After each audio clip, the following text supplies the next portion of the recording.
AP ప్రభుత్వం నేడు రేపు వెల్గపూడి సచివాలయంలో కలెక్టర్ల సదస్సు నిర్వహించనుంది.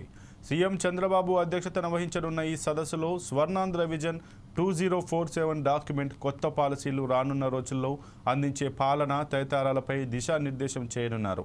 సదస్సు ఉదయం 10:30 ప్రారంభమై సాయంత్రం 7:30 వరకు కొనసాగనుంది. కూటమి ప్రభుత్వం అధికారంలోకి వచ్చిన కొత్తలో ఓసారి సదస్సు నిర్వహించగా ఇది రెండోది కానుంది.